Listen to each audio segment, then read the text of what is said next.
Rev it up and welcome to Cars Yeah, show number 2269. Today our topic is one of my favorites, car care. Grab your cloth, grab your buffer, and get ready to bring on your shine. Be prepared to be inspired. This is Cars Yeah, where you'll enjoy interviews with inspiring automotive enthusiasts. Mark Green is here to provide you with a fuel injection of automotive inspiration. So get in, sit down, buckle up, and get ready for a wild ride here on Cars Yeah.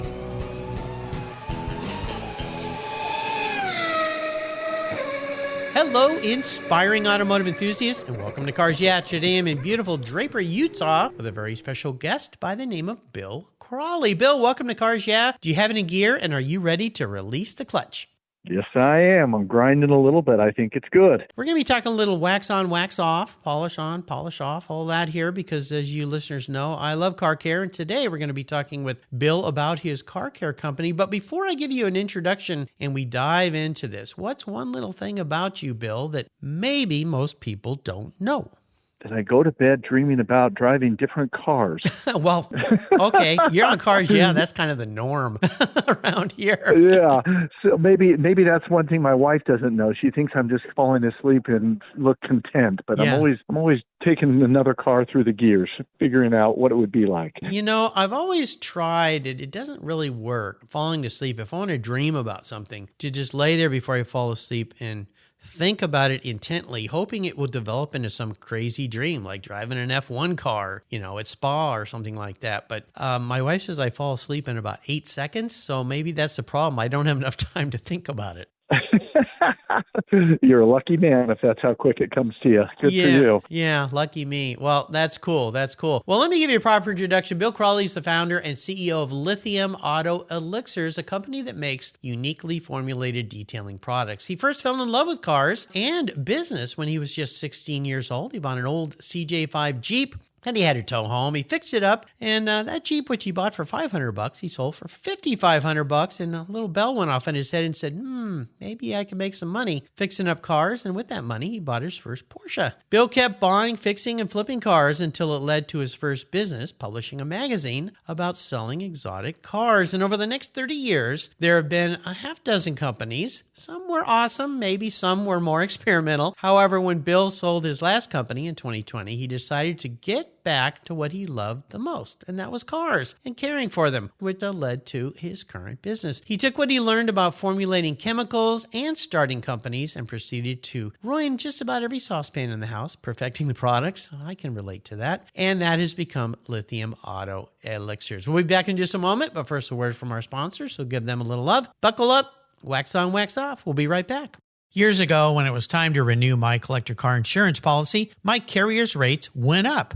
Way up, but my usage was the same and I never made a claim. I didn't even have a ticket. So what's with that? So I turned to American Collectors Insurance. Has your collector car insurance recently raised your rates for no good reason? Tired of paying an annual membership fee? Then it's time to look around and call American Collectors Insurance. I shopped around, I asked friends for recommendations, and found a winner that I can trust. And boy, I'm glad I did. I saved hundreds of dollars every year and slept better at night knowing my baby was properly insured. American Collectors Insurance have been protecting vehicles since 1976. They provided me with an agreed value insurance policy backed by their history of taking great care of their clients. What could be better than that? So give them a call and ask for a quote today. 866-ACI-YEAH. That's 866-224-9324. And protect the ones you love like I did with American Collectors Insurance. Classic car insurance designed by collectors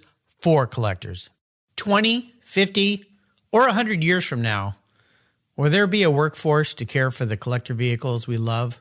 With auto shop programs disappearing across the country, it's a question we enthusiasts have to ask. That's why I support the RPM Foundation, which exists to ensure that the critical skills necessary to preserve and restore these vehicles aren't lost to time. One of the many ways RPM, which is short for Restoration, Preservation, and Mentorship, is accomplishing this goal is through workforce development initiatives. The RPM apprenticeship program enables the next generation of artisans to earn a living while they learn the craft of restoring and preserving these vehicles directly from industry professionals. The Endangered Skills Program documents the process of masters training future craftspeople on a variety of critical skills in danger of being lost forever. For more information on how the RPM Foundation is driving the future of the collector vehicle skills trade, visit RPM Foundation today. They're one of the charities of choice here on Cars Yeah!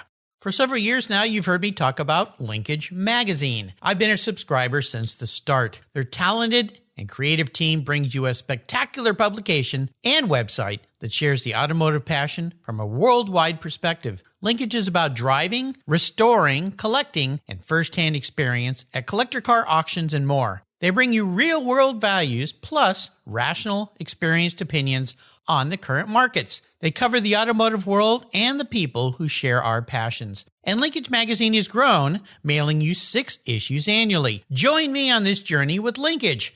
They're geared for the automotive life. You can subscribe at linkagemag.com. So, Bill, we are back. So I want to talk a little bit about developing this car care brand, because my regular listeners know that is a big part of my history, going back to having a car detailing business when I was in junior high and high school and college, and then all my many years working in a brand of car care products and developing car care products. What brought you down this path? Why car care? Well, I think, Mark, that the universe has a way of throwing things at you that you need or want in your life. And I was always about cars, and I just, I grew up buying and selling them and fixing them up and expressing myself sort of through these cars, and, paid for college tuition, did all these things by doing it. And so first thing I would do when I would go buy an old car was think, what I'm going to do to the body. I was never really interested in the engine, so to speak, as much as just making it look beautiful. And so I'd put all these waxes on, and, they didn't perform that well. And the one thing that I always noticed is I'd put on a coat of wax, and if you left it on too long, it turned into a hard, chalky substance, which took you forever to get off. And I just was sort of contemplating this. And a couple of years later, I had started a company that was consuming a ton of my time, and I was enjoying it, but it was growing fast. And I had made friends with a chemist who turned into a fly fishing partner of mine. And we were out talking one day, and I said, "Hey, Roman, tell me a little bit about what goes on with these car products and why this would turn so hard and chalky." And he's like, "Well, that's because carnauba wax is a hard as a rock substance, and to soften it and emulsify it, companies use solvents. And when the solvents start to flash off, they leave the solids behind, which is the hard carnauba." And so he goes, "That's why it's such a pain in the rear to do." And so that got me thinking. A couple of days later, I sent him an email, and I said, "I've been playing around and cooking up some stuff, and what if we emulsify it with avocado seed oil?" And he's like, "That could work." I go, "It wouldn't flash off. It has antioxidant properties, and Keep your car healthy." yeah, keep the car healthy." And I was naive back then. I'm thinking antioxidant. Well, I equated everything to car paint, oxidation, and so there you go. A little different, maybe. Yeah, and I sent him over the formula that I'd composed, and he said, "For not being that bright, you're pretty close. Gee, This thanks, could buddy. almost work." What are friends for? And I'm like, "Love you, thanks." And he mixed up some for me, and the original product we had was called Autoderm, and I put it in tubes so it would be different, and I just started putting it in the back of magazines, Excellence magazine and a bunch of car magazines, because that's how if you weren't in Pep Boys or Auto Zone, you weren't selling car products back then. It was well before internet and that sort of thing, or before it was popular anyway. This stuff went on like butter, and you could leave it on your car indefinitely and go out and wipe it off an hour later, and it just made it even better. And so we started putting these little ads in the back, and we're selling a couple of thousand tubes a month, but it wasn't enough to support my family. And I'd already was committed to my other company, which my wife continually reminded me, "Sweetheart, as honey, maybe you want to focus."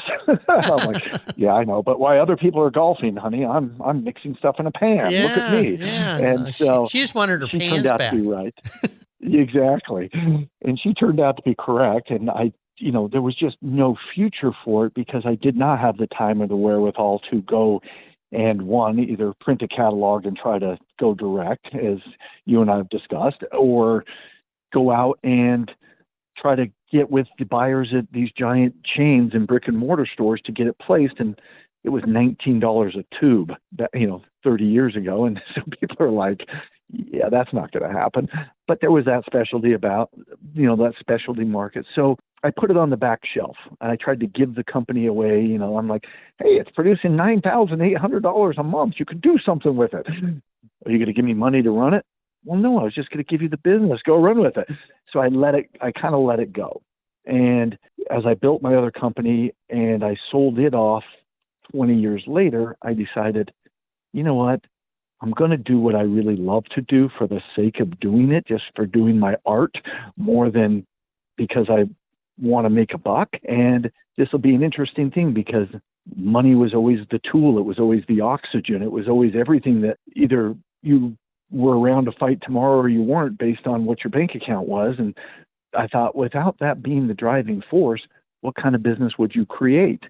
And it turned out that you create one that makes very expensive products. I say that in jest because I never looked at the margins or anything. I just looked at how would we make products that every concourse guy in the world would want on his car, because he didn't have to look if it was $29 or $5. It was just the very best. And so that's how we started sourcing things, and that's how we started making the products. And that's the genesis of how it came about. Came from passion and love and all the other things, and a lot of hit and miss and learning. And yeah, I understand 100%. Been there, done that. So yeah, it's cool. Indeed. Well, so today it's a real company, right? I mean, it's your company, you run it, and I look at your website, it's very robust, very professional. And the products that you're selling, what is the range of products that you offer to your customers? Well, we are doing everything from leather conditioning to restoration to quick detailing products, mainly stuff that was interesting to me that I would use. I could come up with the basics first on my own and then have them tightened up later. We'd always play around with it, and then I could tweak it back and forth because honestly, I would drive a chemist bonkers with, well, what if we took one part active amino polymer and doubled it? No, Sure. you can't do that. So all these different things we would play around with, and then as soon as we thought we were on to something, we would tighten up the formula and launch it. How do we get performance?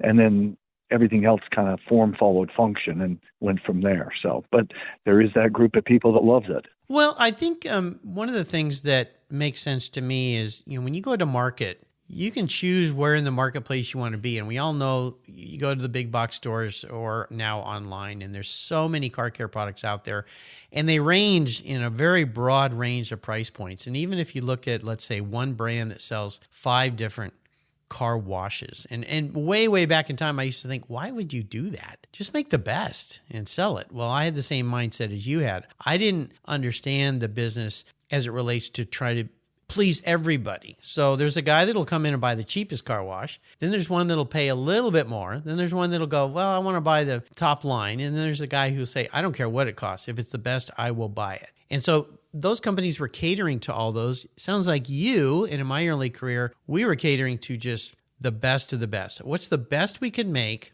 and offer it to somebody? And there's a group of segment that people will laugh at you and make fun of you going, you're crazy. No one's ever going to pay that. Well, you're wrong. Think about cars. There's the Kia buyer and there's the Ferrari buyer. And so, yep. Cater to that top end. It sounds like that's what you have continued to do, is to try to produce, I shouldn't say try, you do produce the best that you can produce that provides the best results. And for that segment of the marketplace, that's who you're catering to. And the rest of the people, they're never going to care about that anyway, because that's not where they're at in their life. They might get there someday by experimenting with your products, but right now they're not there. So my hat's off to you. That's it's a bold way to do it, and it's a difficult, challenging way to do it, but you're true to your core. Yeah, well, thank you very much. And that's kind of how it came about, is anything I would mix or blend or put together, if my car buddies came over and were hanging out in the garage with me for a while, I would show them a product that I was playing around with. And I would never do that unless I was absolutely ecstatic for them to see what the results would be. It wouldn't be just, hey, yeah, I make a lot of this wax and we're going for volume and, our margins are slim, but we're really pumping this stuff out. That's just not who I am. It's always about what would I use and what would I share with people that I love. And if I can't make that and make it profitable or make a business out of it, then I kind of vet it in my mind well before with a pencil and a calculator and go, that won't cut it. So, are your products primarily available just on your website? Is that how people access your products? Well, the funny thing is I never started that way because I was always a brick and mortar guy that we sold our goods to the likes of, in my old company, to Cabela's and Bass Pro and these big sporting goods so stores. you're used to dealing with those guys. Yeah. And I decided I was tired of doing that. I swear I spent 20 years of my life humping the leg of every buyer, pardon my language, of every buyer out there. Been there, done that. It's a really, what people don't realize is it is a difficult way to sell products. Now, Amazon has changed that in a way. eBay's changed that. Yes. There's different ways now. But back in the day, to get a product on a shelf, at least when I started doing it, you had to pay for that. And they wanted these terms that were ridiculous. I'm like, I've got to finance your business for half a year to make this work? Seriously? And that's the only way you could do it unless you went on your own. Now, boutique stores pop up all over the place online. And so you don't have to pump legs, as you say. Yeah. And so that's we've decided we're going to go direct to consumer. We're opening up distributors all over the world. And so you can buy it off of our website. You can buy it at some brick and mortar places, and some specialty detailers will sell it out of the front of their stores. We sell it on Amazon. We do sell it internationally, and that's growing really fast for us. And so, multiple distribution channels. And I got to be honest, direct to consumer is a fun way to do a business. And, we used to have 5 major accounts at my old business. And if they called you one day and said, hey, you're going to lose your shelf space, it was devastating. Of course. It could totally turn a business on its ear. And it happened all the time. And so we thought, let's make friends with a lot of different people. And if we're not everything to somebody, it won't be the end of the world. And that's worked out pretty well for us, going to direct to consumer. And it's not, everyone says, well, is that a real business doing that? But you can do tremendous volume. So, we're excited about it. Well, they always say that people blame Amazon for wiping out the little guy, little stores. And in many respects, I see how that has happened. However, it has taught a vast majority of consumers that this is an easy way to buy products. And so people now, especially with COVID, people that maybe weren't even buying online were forced to. So now everybody's used to it. It's easy. I mean, I hate to say it, but sometimes I need a nut and a bolt. I drive over to the hardware store, just boom, boom, done. It'll be here tomorrow. And, you're buying time by doing this versus going out in many cases. So I'm sure I've raised a few eyebrows on that comment, but it's the facts, Jack. That's just the way it is. So I think it's cool. I always like to ask my guests a bit about what has inspired them, and if there's been somebody in their life that's been very influential or a mentor in some way, because I've learned after talking to so many people that this is how we become who we become. And everyone has a story. Is there somebody like that in your life or something that inspired you to move into the area that you're in now? Well, not particularly the area I'm in, but I grew up with a mother. She was a single mom, but never once did she ever not look at her kids and go, you guys can do anything you set your minds to. You can do anything you want. And you're all geniuses just waiting to happen. Well, she was wrong so many times on those things because I'd look up and go, oh, it turns out I cannot do anything I want. But she gave us all the tools to never be afraid to go out and try it.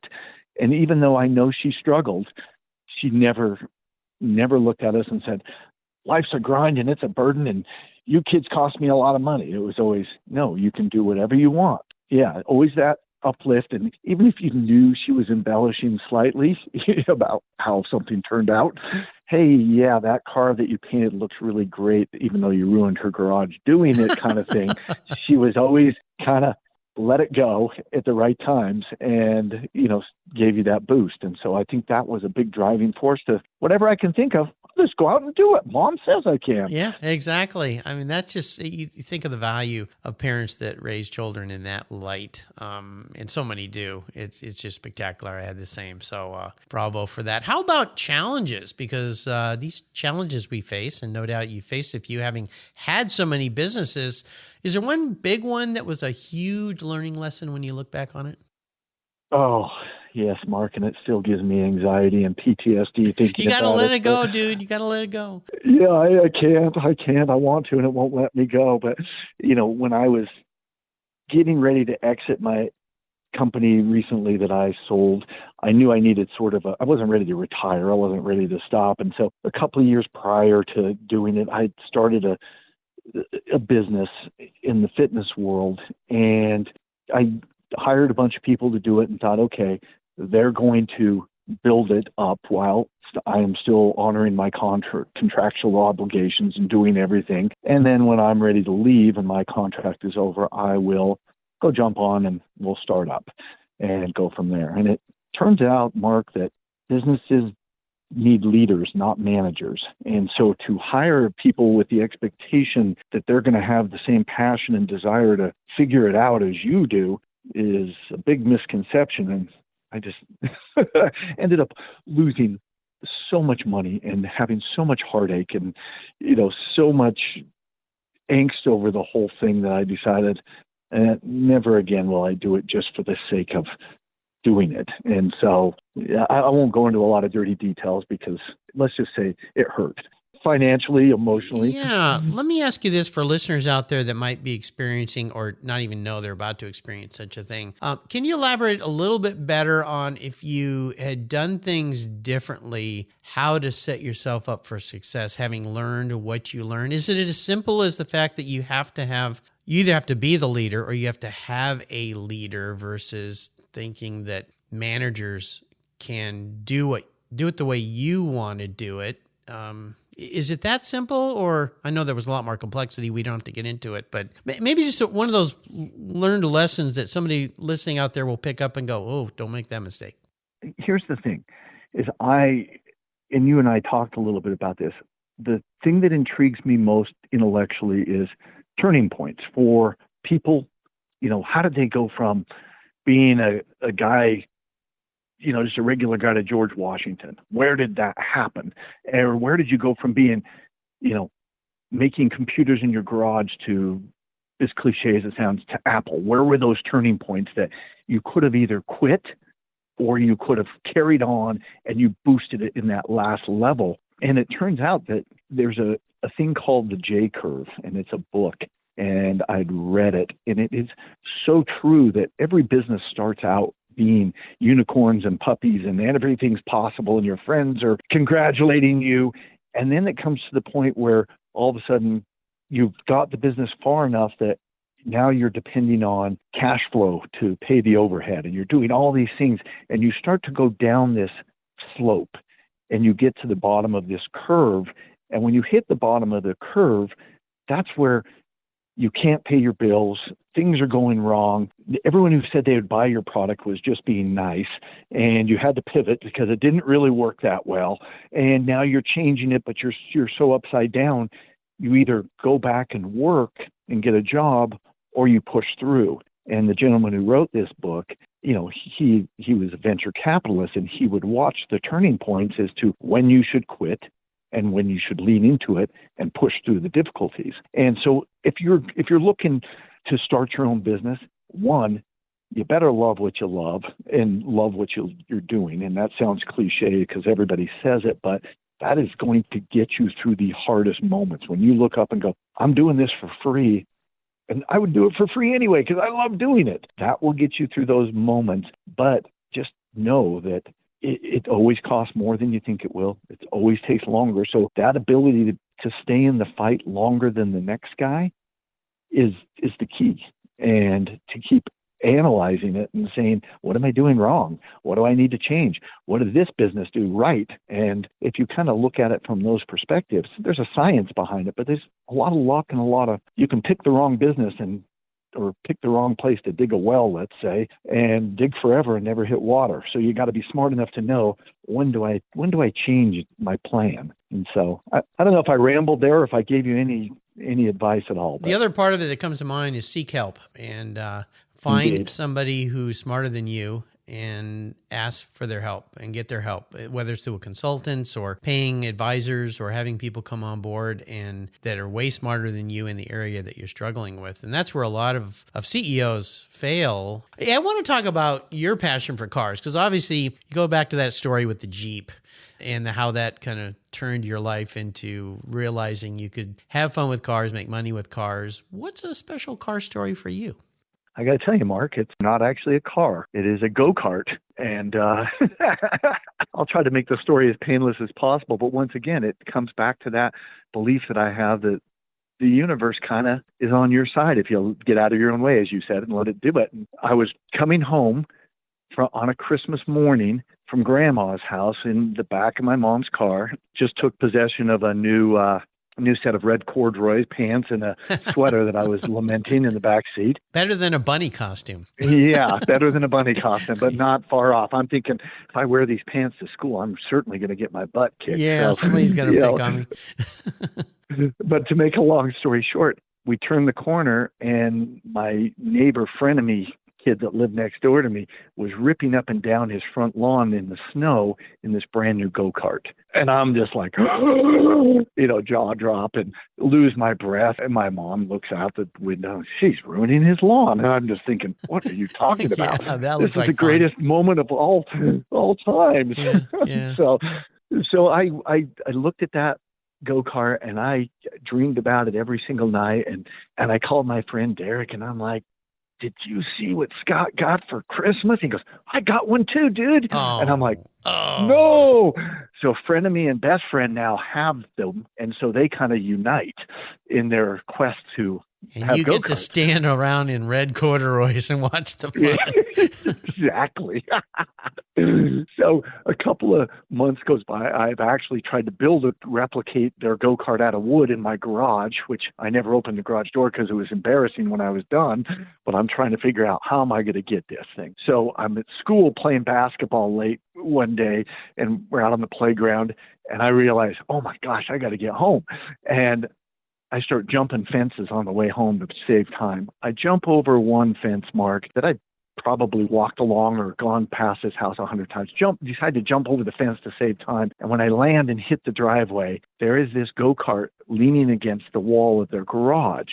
And it is all rusted out, but it is clearly a go-kart and clearly what I wanted. And I'm thinking to myself, whoa. So I do, I'm 11 years old. I run out. I ring their doorbell. Nobody answers. And I'm like, I can't let this go by. So I open their mailbox and get the guy's name off of his mail and run home with it, repeating his name over and over, David Lund. And I go home and I call information and I say, can I have the number for David Lund in Sandy, Utah?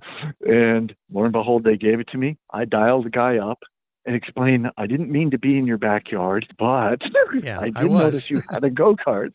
And the guy goes, oh, I forgot all about that thing. He goes, it actually belongs to my son who is on a mission right now, and I get to talk to him on Sunday. And I think this was a Tuesday. And he goes, I'll ask him if he wants to sell it to you. So in turn, Tuesday to Sunday seems like an eternity. I'm waiting. But David Lund, true to his word, called me back and said, my son said he'll sell it, but he wants $50. Oh, wow. That's $50. A lot of bucks for an 11-year-old. Yeah. So I'm doing everything I can, grabbing money, selling bikes, doing everything. I get about halfway there. And my mom says, here's 20 more bucks. Go get it. And I'm like, so I run over and get it. And it turns out that the go-kart that you envisioned being so great, once you got back and actually handed over the cash, it wasn't quite there. So I'm thinking to myself, okay, we're going to work this out. I get a couple of buddies to help me, much like the CJ5, help me push it back because it doesn't have an engine or anything. And he just piled me up with parts that were in the garage. I don't know what this is for, but take it. And serendipitously enough, I'm out spray painting this thing silver because it's so rusted. I didn't want any in my neighborhood colleagues to see me with it. So I'm like, I got to get this thing spruced up. My neighbor comes out and he's pushing a Troy-built tiller. It's spring now, and it's got a broken wheel on it, and he's trying to push it on one wheel. So I get up to go help him push it out to the curb to, so he can get it taken away. And I'm asking him what he's doing with it. He goes, well, I'm chucking it. And I look down, and there's a Briggs & Stratton 4.2 horsepower motor sitting on that thing. And I'm like, whoa. So I ask him, and lo and behold, he helps me take it off, and it fits. And so we have to run, I get on the bus and go to this place called Welch's Fun Car, and I put, money, and I'm buying a torque converter to make it so the chain actually hooks to the wheels, and I'm trying to figure it all out. But when we were done, it was a 2-month ordeal. But the go-kart actually beat both my friends in a race that we would have regularly around the block. Yeah, 4.2 horsepower. There you go. Yeah, and it had a sprinkler pipe for the muffler because I wasn't getting enough power out of the stock tiller. And so to make a long story short, it does work out if you give it time, and do you want something bad enough, it actually can happen no matter what your circumstances are. I love it.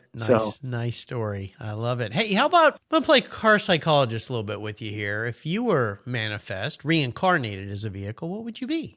I'd like to say something fancy, we all would. Something pretty. Yeah, but I think the reality in my life is I'm more like a Ford F-150. And get it done. Yeah, well, not even that as much as I can I think the only talent I have is I can take a punch and still start in the morning. And that's what my Ford does for me. And no matter how much I don't pay attention to it, it's just such a great, dependable vehicle. I never think twice about it. And I get in my wife's car and I'm looking for lights and warning signals and listening for noises. And I'm like, well, that's no way to drive. I never thought twice about mine. So that's probably who I would be, Mark. That makes sense. I've had a lot of F-150s on this show, kind of get out there and just get it done. Now, you mentioned the book, The J Curve. Is that a book that you'd like to share? I always ask my guest to share books. Yeah, I mean, if you're thinking about starting a business, I think it does one great thing, this book, and it makes you realize the problems you're experiencing are not unique to you. It's not a gypsy curse that was put on you when you were young, that you would be in pain for a lot of years. He basically lays out, these are the phases that a business goes through. And whether this phase is bigger than I'm predicting or smaller or whatever, it doesn't matter. The phase is still there. It's like growing up, babiness to adolescence. And like you'd mentioned with the CEOs, they don't learn because it's an ego thing for them. They're afraid if they're open to new ideas from outside sources that they're really not they're not earning their big salary because they're supposed to be the guy with all the answers. And that's not true. If you're not out open to learning and you think your cup's full all the time, then you're never going to get over these hurdles. And I think this book really makes you realize as you start a business, you're not alone, and it kind of gives you expectations of what you can expect. But another book I've read recently that I've really enjoyed it's called Embrace the Suck. And never heard of that one. It's written by, you're going to have to try this one, Mark, because it was kind of out of the genre of books that I usually listen to on the way to work, but it just popped up on my feed and I thought, well, that's interesting. I'll try. And it's written by a Navy SEAL. And it's just the psychology and mentality of, if you want to live a life of achievement, make friends with pain, because that's its side cart. And if you want to lead a life of comfort and not do much and go to your grave and not have left anything behind, then that's fine. Days are easy. It was simply a book that said, there are no easy days if you're trying to build something, if you're trying to get somewhere, if you're trying to, help people or be empathetic or do these things. So embrace it and enjoy that part of it and go from there. But that's a read that kind of floored me because that's not usually the type of thing I listen to. And I was like, wow, that guy nailed it. So very cool. Well, I'll put both those books on Bill's show notes page. As you know, we love books here, and there's a great place on the Cars Yeah website called Guest Recommended Books. There's over 2,500 books listed there, and I've made it real easy for a quick click to buy. So before I let you go today, I'm going to enable you to go on the ultimate drive, which means I'm going to buy you any car in the world. You can take it anywhere in the world, and you can go with anybody, even somebody from the past who's no longer with us. What does the ultimate drive look like for you? Well, I got to tell you that the ultimate drive for me And I'm not a religious guy or anything, but I have a lot of questions. I think I would invite God. And you're the only, and I'm shocked at this, only the second person that has ever said that, which, yeah, is pretty cool. So, all right. So if you're going for a drive with God, that begs the question, what are you going to be driving? Well, I think God's driving, and if he has a car, it would be a Carrera 4S ragtop, and I think that would be his car of choice. And if he didn't show up, it would answer half my questions right off the bat about existence and things like that. But I would be doing a lot of talking, so he'd be better driving because I would not be concentrated. I like that. Nice. So that would be my ultimate drive. All right. I love it. Very cool. You've taken us on a fun drive today, a fun journey, and I want to thank you for spending some quality time with us. Before I let you go, could you share maybe a success quote or words of inspiration? Let's see so one that I always liked, my grandpa would tell me this, and he would just look at me and go, "Billy, I got to tell you something. It is better to rule in hell than serve in heaven." And I used to look at him like, what do you mean by that? Grandpa was totally right, though. You would rather have your own gig and have problems left and right, but be the ruler of your own destiny than, living somebody else's dream, but live it in comfort and no worries. And it resonated to me one day as I was going home about ready to have our second child and thinking how I was going to make payroll at the same time, but try to act joyous about the arrival of our new baby, thinking, would we be able to keep our house? And then that clicked me, and I thought, okay, so I'm going to be a ruler in hell and see how it works out. And it actually did. There you go. Thank you, Grandpa. Nice words of inspiration and wisdom. So how can people learn more about lithium? Well, they could go to our website if they'd like. It is lithiumautocare.com, or they could, do a number of things on YouTube. We do a bunch of stuff there on how-tos, and we did a little series there called Detail and Bail, where we would go out and buy a car for $3,000, and we would actually show the process of how we develop products to fix the nuances of any car that we would buy. And in the end, we would turn around and flip the car, and you could go, and if you had questions or anything, we'd actually send you samples of the product so you could see what we were doing and how you did it. So they could either go through that route, or they could, simply jump on our site. There you go. I'll put links to those on Bill's show notes page on the Cars Yeah website, or they're easy to find, lithiumautocare.com. Check them out. Bill, thanks for being so generous today with your time and sharing your experiences and what you've built. Congratulations to you. Until you and I talk again, I'll see you down a very shiny road. Indeed, Mark. Thank you so much. It's just been a pleasure. I've enjoyed it, and I've loved your podcast. Great fun. Thank you so much. Thank you so much for joining us on today's ride here at Cars Yeah. Drive on over to carsyeah.com to find show notes and inspiring automotive fun. Download your free copy of Filler Up, a fun book filled with gorgeous photographs of fuel filler fun, including quotes from more inspiring automotive enthusiasts. Download your copy today, and we'll see you next time on Cars Yeah.